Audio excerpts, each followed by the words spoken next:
Assalamualaikum warahmatullahi wabarakatuh. Sugeng enjing, kepriye kabare?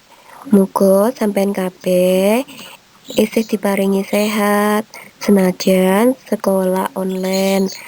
Nah, sadurunge mancik ing piwulangan, tepangno jenenge Ibu Bunanda sing bakal sinau bebarengan karo sampean kabeh ing mata pelajaran basa Jawa.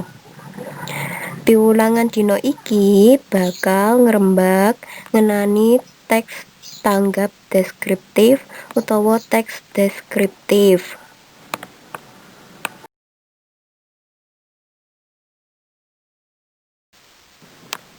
Teks deskriptif yaiku teks kang isine nggambarake objek kanthi gamblang lan rinci. Tujuan paragraf ing tanggap deskriptif yaiku kanggo njlentrehake, nerangake sawenehe objek marang sing maca saengga wong sing maca kaya melu ngrasakake, ngrungokake, ndeleng utawa ngalami tumrap apa sing wis dideskripsikake déning panulis. Tanggap deskriptif yaiku kesan tumrap apa sing wis dideleng dirungu marang tumrap objek tartamtu lan nalika maca kaya weruh lan ngrasakake objek sing diwaca. Titikane teks tanggap deskriptif utawa ciri-cirine teks tanggap deskriptif yaiku ana 4.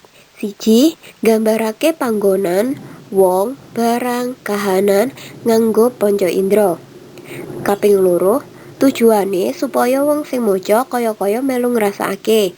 Kaping 3, ciri-cirine objek diterangake kanthi gamblang lan rinci.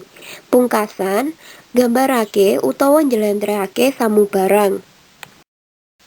Ing kene bakal dijlentrehake ngenani jinis-jinis saka struktur teks deskripsi.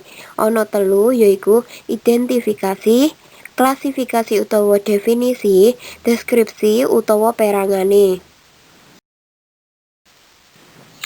Identifikasi yaiku perangan kang ngemot andharan bab titikan saka sawijining bab kang dijlentrehake. Bisa disimpulake yen identifikasi luwih nekanake ngenani titikan utawa ciri-ciri.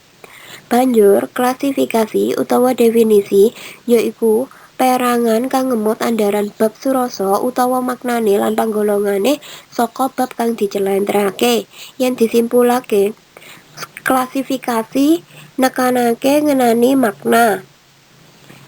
Banjur deskripsi utawa perangane yaiku perangan kang ngemot peprincening bab saka perangan-perangan kang diandharake. Kesimpulane yaiku ning deskripsi utawa perangan iki luwih nerangake ngenani gambaran luwih rinci. Nah, cukup samene pasinaon dina iki. Muga sampean kabeh nuwuhake manfaat. Aja lali gladene digarap. Matur nuwun, sugeng siang. Nah, iki ana salah sijine tulodo ngenani tanggap deskriptif yaiku ngenani Gunung Bromo. Yen bebarengan maca dadi kaya ngrasakake kepriye kahanan ing Gunung Bromo, ing endi panggonane lan sapiturute.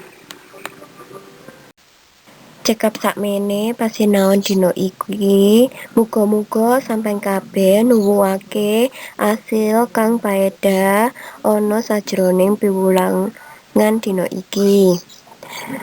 Aja lali dijaga kesehatane, aja nganti lali sinaune, aja nganti lali materi sing wis disinaoni dina iki.